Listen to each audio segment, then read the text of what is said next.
별을 키워.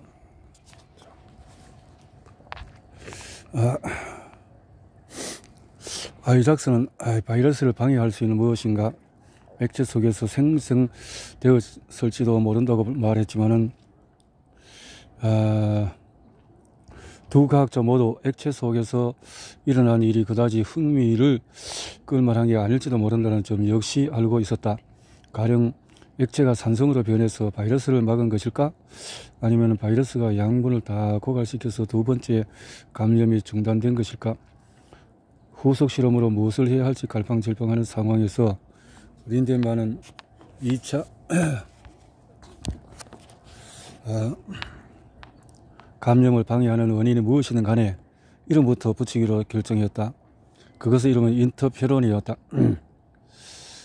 전자나 중성자나 보존처럼 우주의 근원 입자같이 느껴지게 할 열함으로 만든 신조어였다. 린덴만은 생물학자들도 물리학자들처럼 연구 대상으로 삼을 근본적인 입자를 가질 때가 되었다고 생각했다. 그것은 인터페론 연구, 집중포화의 대상이 된 기적의 신약. 아이작스가 린덴만보다도 전문 연구 경력이 길다는 것은 더 이상 의미가 없었다.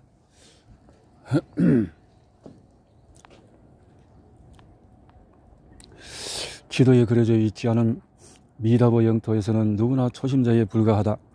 무엇을 찾아내야 할지 딱히 확신도 없이 범죄 현장에 도착하는 형사처럼 이들은 어떤 단서라도 찾기 위해서 액체에 힘을 파고들기 시작했다. 이들은 열이 액체의 바이러스 차단 효과를 파괴하는 반면 냉장고에 저장되어 있던 액체는 그렇지 않다. 냉장고에 열이란 것은 알아냈다.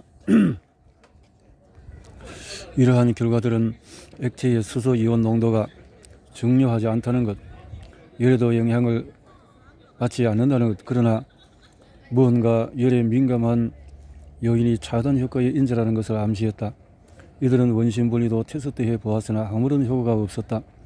이는 액체 속의 큰 입자가 바이러스를 차단하는 요인도 아니라는 뜻이었다. 아이작스와 린덴만은 액체가 상이한 유형의 바이러스를 중단시킬 수 있는지도 시험해 보았다. 그렇다는 것을 알아내었다. 시간이 갈수록 이들은 흥미를 유발하지 않는 요인들이나 정황적인 요인들을 배제해 나갔고 아직 확인되지 않은 무언가가 바이러스 감염을 중지시킬 힘으로 무장같이 능동적으로 작용하고 있다는 것을 점차 확신하게 되었다. 인터페론이 실제로 존재한다는 확신이 커진 것이다. 이때를 회고하면서 린덴만은 훗날에 다음과 같이 글을 남겼다. 일부 과학자들이 연구에 매료되는 진짜 이유는 그 연구의 흥미진진함이 외부인에게 지루하고 아둔해 보일 게 분명한 탐사 단계라는 어둠 속에 숨어있기 때문이다.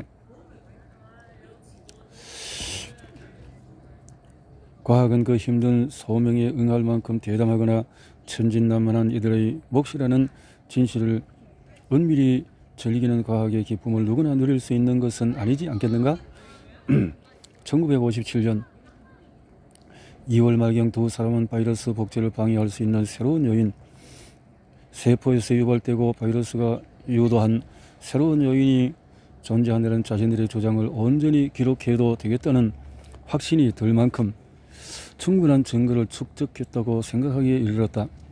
이들이 연구 중이던 미릴 연구소의 소장이자 왕립학계 회원이며 1933년 독감 바이러스를 발견한 공로로 명망이 높았던 크리스토퍼 앤드루스는 두 사람이 왕립학회의 두 편의 논문을 실어 실험 결과를 발표할 수 있도록 도와주었다. 지금은 이 두 편의 논문 속 주장이 옳다고 널리 인정받고 있지만 당시만 해도 이들의 주장에 동의하는 학자들은 드물었다.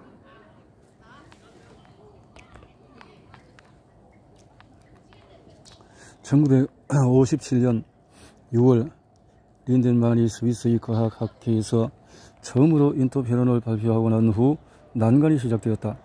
그의 발표가 끝난 뒤에 스위스의 한 바이러스 학자는 이들의 생각이 자신이 읽었던 모든 내용과 상반되므로 쓰레기에 불과하다고 논평했다. 그해 10월 아이작스와 린덴만의 공식 논문이 발표되자 여러 명의 저명한 과학자, 특히 미국의 과학자들은 두 사람이 진정 새로운 분자를 발견한 것인지 의심스럽다는 의견을 내놓았다. 의구심을 표명하는 과학자들의 주장은 바이러스 중에 일부가 샘플을 오염시킨 게 틀림이 없는데 이들이 그것을 새로운 분자 덕으로 돌렸다는 것이다. 이들의 실험이 상상 속에서 있을 법한 것이라는 소문이 파다하게 퍼져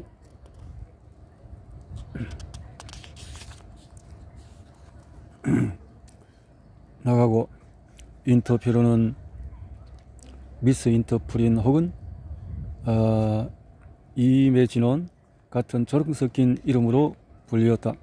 새로운 발견이 늘 그렇듯이 회의적인 시각은 그저 악의의 소산만은 아니었다. 이들의 초기 실험은 복잡했고 세포와 바이러스가 함께 배양되었고 맥주는 사이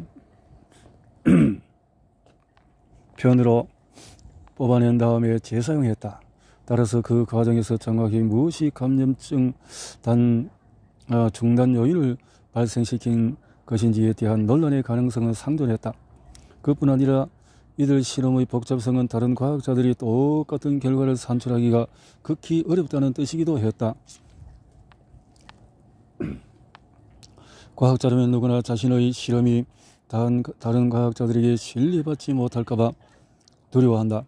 실험에 대한 의심보다는 더 나쁜 것은 학자로서의 양심까지 의심받는 것이다. 린덴만이 런던에서 1년을 보내고 스위스로 돌아왔을 때 바로 그런 사태가 그를 기다리고 있었다.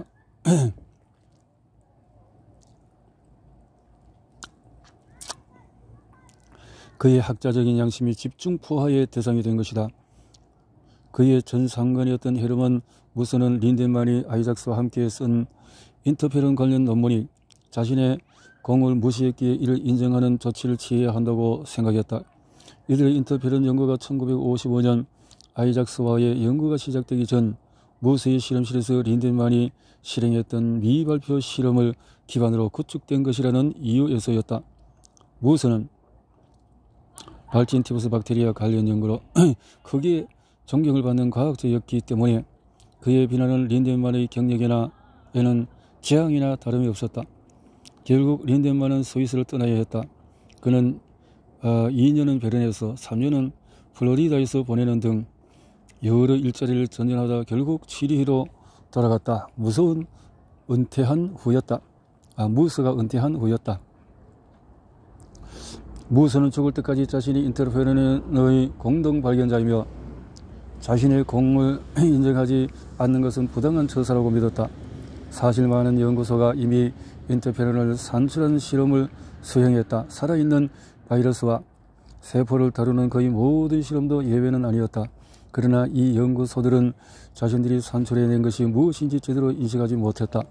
아이작스와 린덴만이 인터페론을 발견했다고 발표할 당시 면역세포로 하여금 특정 방식으로 반응하게 만드는 요인들이 존재할 수 있다는 암시는 과학 기록 내에 다양하게 존재했다. 요컨대 연구란 동시다발적으로 발생하는 법이고 따라서 무스는 린덴만과 아이작스와 더불어 인터페론의 공동 발견자라고 인정받을 만한 충분한 일을 하지 못했다고 보아야 한다.